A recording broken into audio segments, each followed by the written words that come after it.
नमस्कार, मैं हूं आपके साथ अनुष्का राय और आप देख रहे हैं बोलूंगा तो पोल खोलूंगा न्यूज चैनल। खबरों में आगे बढ़ने से पहले आइए नजर डालते हैं आज की हेडलाइंस की ओर। जल्द ही हरियाणा को मिल सकता है नया पुलिस महानिदेशक, पैनल में प्रथम श्रेणी के 3 नाम भेजे। हरियाणा का सबसे बड़ा अंतर्राष्ट्रीय एयरपोर्ट बनकर हुआ तैयार, 1 नवंबर से इन 8 रूटों की उड़ान भरेंगी फ्लाइट्स। हरियाणा में बुजुर्गों को मिली खुशखबरी, अब से हर महीने बुढ़ापा पेंशन के 3,000 रुपए मिलेंगे। हरियाणा में 5 सरपंच और 1 पार्षद सस्पेंड, फर्जी दस्तावेज के सहारे जीता था चुनाव। जब महम ड्रेन का जमीनी स्तर का मुआयना किया तो आई हकीकत सामने, सफाई व्यवस्था की पोल खुली। अब ऐसे चौटाला ने कहा कि यूरिया के बैग से नाइट्रोजन की मात्रा कम करना किसान विरोधी फैसला, भाजपा की केंद्र सरकार किसानों को उर्वरकों पर दी जा रही सब्सिडी को खत्म करने का रच रही है षड्यंत्र। फतेहाबाद में घर में घुसकर युवती से छेड़छाड़, परिजनों के विरोध करने पर ईंट पत्थर बरसाए, मां बेटे पर FIR दर्ज। गुरुग्राम में शराब की दुकान पर हुई अंधाधुंध फायरिंग, 1 युवक की मौत, पुलिस जांच में जुटी। तमिलनाडु की पताका फैक्ट्री में धमाका, 8 लोगों की मौत, कई घायल, अभी जारी है रेस्क्यू ऑपरेशन। रोहतक में JE को मारा थप्पड़, टूटा हुआ नाला ठीक करने गई थी टीम, जलभराव से गुस्से में था ग्रामीण, काम रोका। नमस्कार, मैं हूं आपके साथ अनुष्का राय और आप देख रहे हैं बोलूंगा तो पोल खोलूंगा न्यूज चैनल।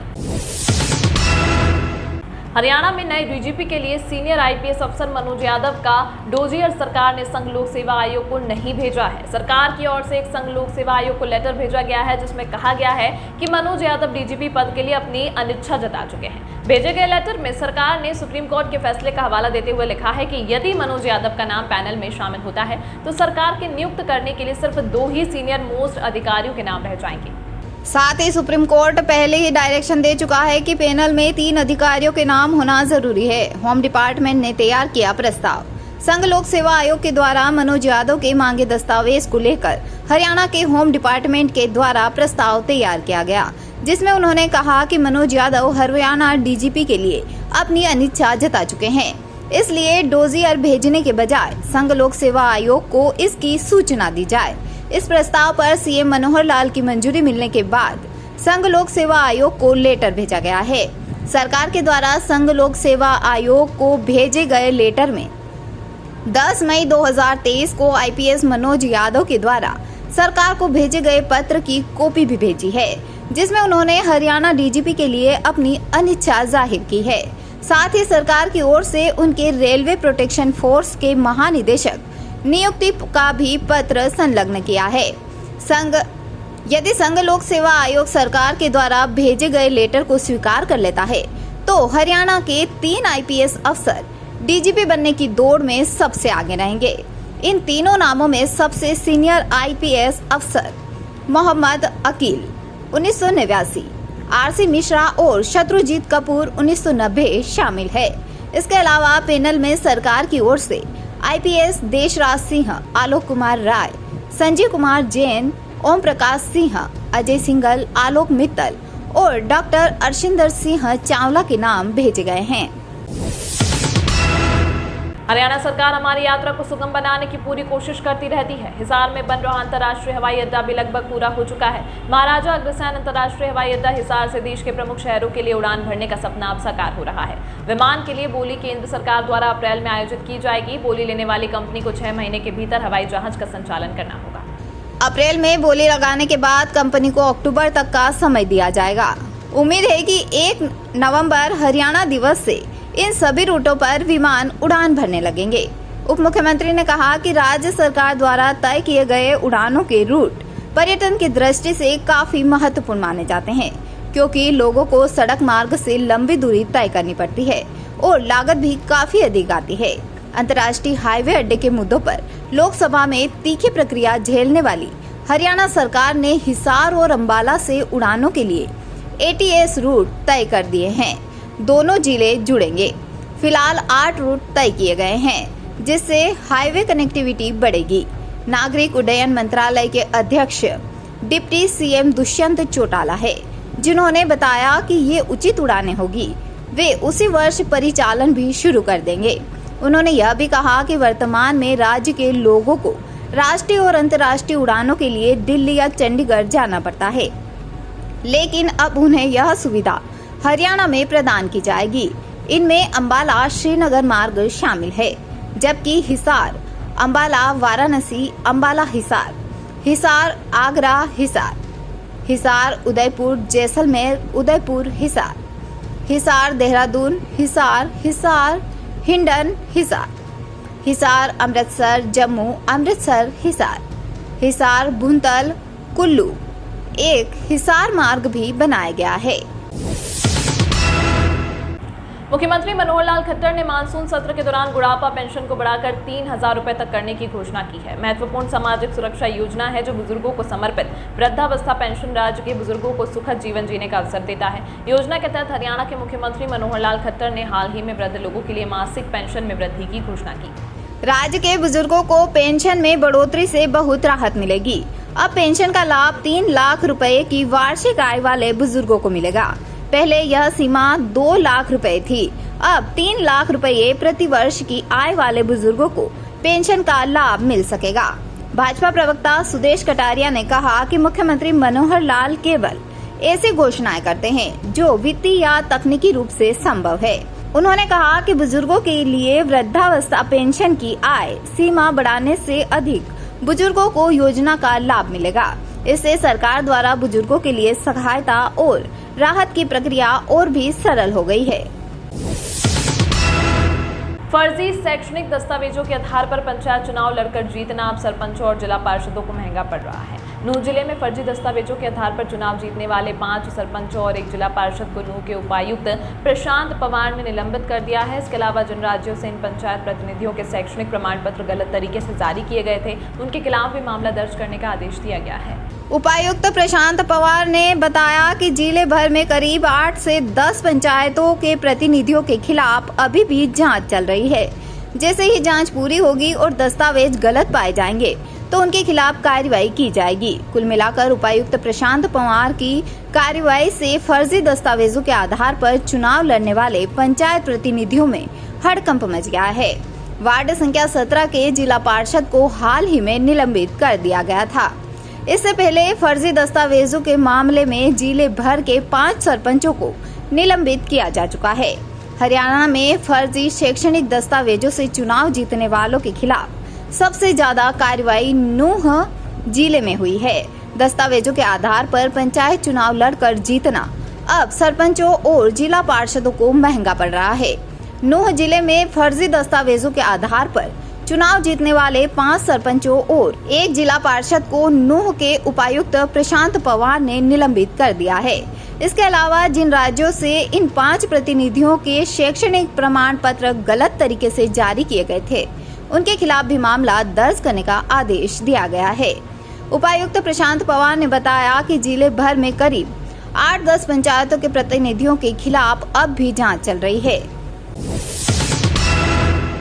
आज हमारे संवाददाता ने बहलबाग गांव से लेकर ड्रेन नंबर 8 तक पूरी महम ड्रेन का मुआयना किया। महम ड्रेन जेठपुर गांव में 50 आरडी पर जाकर ड्रेन नंबर 8 में गिरती है। सफाई का काम और किनारों की मजबूतीकरण का जायजा लिया, जो कि क्रमशः 40% और 10% काम भी नहीं हुआ है। अब सबसे बड़ा प्रश्न यहाँ है कि 14 जुलाई को विजेंद्र नारा जी, मुख्य अभियंता सिंचाई विभाग हरियाणा ने जो वादा किया था कि 50 आरडी पर पानी उठाने की क्षमता को 195 क्यूसेक से बढ़ाकर 395 क्यूसेक कर दिया गया है, जिसे ड्रेन ओवरफ्लो नहीं होगी और पानी की गति से इस ड्रेन से उठाकर ड्रेन नंबर 8 में डाल दिया जाएगा तो ड्रेन नहीं टूटेगी। लेकिन ऐसा 14 दिन बीतने के बाद भी नहीं हुआ है। यही वजह है कि निदाना में परसों ड्रेन टूट गई, क्योंकि जिस गति से पानी आ रहा है उस गति से पानी ड्रेन 8 में नहीं डाला जा रहा है। सफाई और तटों का मजबूतीकरण भी जरूरी है, लेकिन जब तक इस ड्रेन के पानी की लिफ्टिंग करने की क्षमता नहीं बढ़ेगी तब तक बिंदरों टूटती रहेगी। इसीलिए शीघ्र अतिशीघ्र पानी लिफ्टिंग की क्षमता बढ़ाई जाए ताकि ड्रेन टूटने से बच सके। जब तक पूरी ड्रेन की सफाई और किनारों को मिट्टी डालकर ऊंचा व मजबूत नहीं किया जाएगा तब तक ड्रेन के टूटने का खतरा बना रहेगा। टोटल मुआयना करने के बाद ऐसा लगा कि जहां जहां पुलिस डटी वहां वहां चोरी घटी वाली कहावत चरितार्थ होती लग रही थी। यानी जनता को कर्मचारियों की चौकीदारी करनी पड़ेगी। फिर सरकार बनाने का क्या मतलब रह गया? कानून व्यवस्था को जमीनी स्तर पर कौन लागू करवाएगा? ये विधायक और प्रशासन किस काम के रह गए? अगर वोट लेकर ये कहें कि मैं क्या करूं, तो क्यों न ये जिम्मेदारी सरपंचों को दे दी जाए और इनको मिलने वाला बजट ग्राम पंचायतों को दे दिया जाए, ताकि ग्रामीण वेतन पर चौकीदारी कर सके और चोरी को रोका जा सके। एलानाबाद के विधायक अभय सिंह चौटाला ने कहा कि भाजपा सरकार लगातार किसान विरोधी फैसले ले रही है। इसी कड़ी में भाजपा सरकार ने यूरिया का एक बैग जिसमें नाइट्रोजन की मात्रा 46% होती थी, उसे घटाकर 37% कर दिया है और उसकी जगह 17% सल्फर डालकर सल्फर लेपित यूरिया बना दिया है। अभय चौटाला ने कहा कि अनाज फसलों जैसे गेहूं, धान और मक्का आदि के लिए 1 एकड़ में 60 से 70 किलो नाइट्रोजन डालनी पड़ती है। पहले यूरिया के एक बैग में 46% नाइट्रोजन मिलती थी, जिसमें 23 किलो नाइट्रोजन होती थी। अब इस नई सल्फर लेपित यूरिया में नाइट्रोजन की मात्रा 37% कर दी गई है, जिससे एक बैग में अब 18.5 किलो नाइट्रोजन ही मिलेगी। साथ में 17% सल्फर होगी, जिसका मतलब है कि पहले 1 एकड़ में जहां 3 बैग यूरिया के लगते थे, वहां अब किसानों को 4 बैग खरीदने पड़ते हैं, यानी 1 बैग प्रति एकड़ का अतिरिक्त बोझ अनावश्यक रूप से किसानों पर पड़ेगा। इसके साथ ही सभी किसानों पर सल्फर उर्वरकों को अनावश्यक थोप दिया गया है। वहीं सल्फर पोषक तत्व की केवल तिलहन, सरसों, सोयाबीन, मूंगफली इत्यादि वगैरह कुछ फसलों में ही आवश्यकता होती है और किसी भी फसल के लिए सल्फर की कोई आवश्यकता नहीं होती। इससे पहले भाजपा सरकार ने खाद का 50 किलो का बैग 45 किलो का कर दिया था, जिसके कारण किसानों को 5 किलो का घाटा सहन करना पड़ा था। अब प्रति बैग 5 किलो नाइट्रोजन कम देने से किसानों पर दोहरी मार मारी गई है। इसके साथ भाजपा सरकार ने किसानों के लिए नैनो यूरिया खरीदना अनिवार्य कर दिया है, जबकि नैनो यूरिया असल में सिर्फ फोका पानी मात्र होता है, जिसमें सिर्फ 4% ही नाइट्रोजन होता है और किसानों के किसी भी काम का नहीं है। इनेलो नेता ने कहा कि भाजपा सरकार ऐसा करके किसानों को उर्वरकों पर दी जाने वाली सब्सिडी को खत्म करने का षड्यंत्र रच रही है। असल में सच्चाई ये है कि केंद्र सरकार ने भारत देश में कभी यूरिया फर्टिलाइजर की प्रोडक्शन बढ़ाने पर ध्यान ही नहीं दिया और लगातार यूरिया को इंपोर्ट कर रही है। उन्होंने कहा कि भाजपा सरकार देश के बड़े उद्योगपतियों का 15 लाख करोड़ रुपए का बैंक लोन माफ कर सकती है, लेकिन जब बात किसानों की आती है तो ऐसे ओछे परपंच रखने लगती है। फतेहाबाद में एक युवक ने बस्ती में ही रहने वाली 17 वर्षीय नाबालिग युवती से छेड़छाड़ की। जब युवती ने विरोध किया तो युवक ने उसके घर पर पत्थर बरसा दिए। पुलिस ने युवक और उसकी मां के खिलाफ 12 पॉक्सो एक्ट 34, 354A, 451 IPC के तहत मामला दर्ज किया है। फतेहाबाद में एक युवक ने बस्ती में ही रहने वाली 17 वर्षीय नाबालिग युवती से छेड़छाड़ की। जब युवती ने विरोध किया तो युवक ने उसके घर पर पत्थर बरसा दिए। पुलिस ने युवक और उसकी मां के खिलाफ 12 पॉक्सो एक्ट 34, 354A, 451 IPC के तहत मामला दर्ज किया है। पुलिस को दी शिकायत में व्यक्ति ने बताया कि उसकी 17 वर्षीय बेटी 10वीं कक्षा में पढ़ती है। उनकी बस्ती का ही एक युवक 25 जुलाई को उनके घर घुस आया और उसकी बेटी के साथ छेड़छाड़ करने लगा।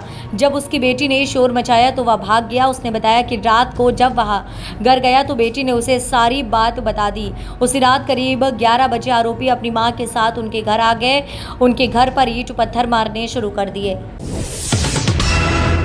गुरुग्राम में सार्वजनिक स्थान पर सरेआम फायरिंग का मामला सामने आया है। यहां एक वाइन शॉप पर आधाधुंध फायरिंग से दहशत फैल गई। दरअसल गुरुग्राम में 2 आरोपियों ने शराब की दुकान पर पहुंचकर फायरिंग की, जिसमें एक की मौत हो गई और दूसरा शख्स गंभीर रूप से घायल हो गया। मानेसर के SHO अंकित कुमार ने बताया कि गुरुग्राम के पंचगांव के पास एक शराब की दुकान पर गोली चलने की घटना हुई। 2 लोगों ने स्थानीय लोगों पर अंधाधुंध गोलियां बरसाई, जिससे एक शख्स की मौत हो गई। गुरुग्राम पुलिस मामले की जांच कर रही है और घटना को अंजाम देने वालों की पहचान की जा रही है। पटाखा फैक्ट्री में भारी विस्फोट हो गया है। धमाके के बाद पास में बनी एक इमारत पूरी तरह से ढह गई है। लोगों को तय निकालने के लिए रेस्क्यू ऑपरेशन चलाया जा रहा है। पटाखा फैक्ट्री के विस्फोट का अंदाजा इस बात से लगाया जा सकता है कि धमाके के बाद पास में बनी एक इमारत पूरी तरह से ढह गई है। लोगों को निकालने के लिए रेस्क्यू ऑपरेशन चलाया जा रहा है। तमिलनाडु के कृष्णागिरी में एक पटाखा फैक्ट्री में विस्फोट होने से 8 लोगों की मौत हो गई और कई अन्य घायल हो गए। शनिवार 29 जुलाई की सुबह हुए इस विस्फोट का प्रभाव इतना तेज था कि पास के एक होटल की इमारत ढह गई और 4 अन्य इमारतें भी डैमेज हो गई। इन इमारतों के डैमेज होने से कई लोग इन इमारतों में ही फंस गए। सूचना पर पहुंचे दमकल विभाग ने सबसे पहले इन इमारतों में लगी आग को बुझाते हुए यहां फंसे लोगों को निकालने के लिए रेस्क्यू ऑपरेशन शुरू कर दिया। रेस्क्यू ऑपरेशन में निकाले गए लोगों को अस्पताल लेकर जाया गया। डिस्ट्रिक्ट कलेक्टर ने कहा कि इस विस्फोट की वजह से एक होटल की इमारत पूरी तरह से ढह गई है और आसपास के 3-4 घर आंशिक रूप से क्षतिग्रस्त हो गए हैं। बचाव कर्मी अभी तक मलबे में फंसे लोगों की कुल संख्या का पता नहीं लगा सके। हालांकि पुलिस को अभी तक विस्फोट के कारणों का पता नहीं चल सका है। हमें इस मामले में अधिक से अधिक जानकारी का इंतजार है। हरियाणा के रोहतक में नाला टूटने से खेतों में पानी भरने पर गुस्साए ग्रामीण ने जेई को ही थप्पड़ जड़ दिया, साथ ही अन्य स्टाफ के साथ झगड़ा किया। जल सेवाएं विभाग की टीम गांव सुंदरपुर के पास टूटे हुए नाले को ठीक करने के लिए गई थी, लेकिन खेतों में जलभराव को देखकर ग्रामीण गुस्से में आ गए और उनका विरोध किया। हरियाणा के रोहतक में नाला टूटने से खेतों में पानी भरने पर गुस्साए ग्रामीणों ने जेई को ही थप्पड़ जड़ दिया, साथ ही अन्य स्टाफ के साथ झगड़ा किया। जल सेवाएं विभाग की टीम गांव सुंदरपुर के पास टूटे हुए नाले को ठीक करने के लिए गई थी, लेकिन खेतों में जलभराव को देखकर ग्रामीण गुस्से में आ गए और उनका विरोध किया। जल सेवाएं भालौट उपमंडल अधिकारी एसडीओ उदयभान सागवान ने बताया कि गाँव सुंदरपुर के पास ड्रेन नंबर 8 के साथ लगता नाला टूट गया था, जिसके कारण काफ़ी ज़मीन में जलभराव हो गया। मौके पर ग्रामीण भी एकत्रित हो गए। इधर सूचना पर जेई मनोज कुमार व उनकी टीम फील्ड स्टाफ के साथ लेबर उसे ठीक करने के लिए गई। जब टीम गांव सुंदरपुर पहुंची तो ग्रामीणों ने उनका विरोध किया।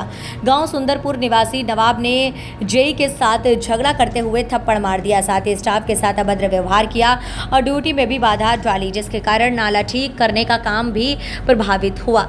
इस मामले की शिकायत पुलिस को दी। सदर थाना पुलिस ने आरोपी नवाब के खिलाफ सरकारी कार्य में बाधा डालने सहित अन्य धाराओं के तहत मामला दर्ज करने सदर थाना पुलिस ने आरोपी नवाब के खिलाफ सरकारी कार्य में बाधा डालने सहित अन्य धाराओं के तहत मामला दर्ज करके जांच शुरू कर दी। इसी तरह के तमाम महत्वपूर्ण खबरों के लिए देखते रहिए बोलूंगा तो पोल खोलूंगा न्यूज़ चैनल।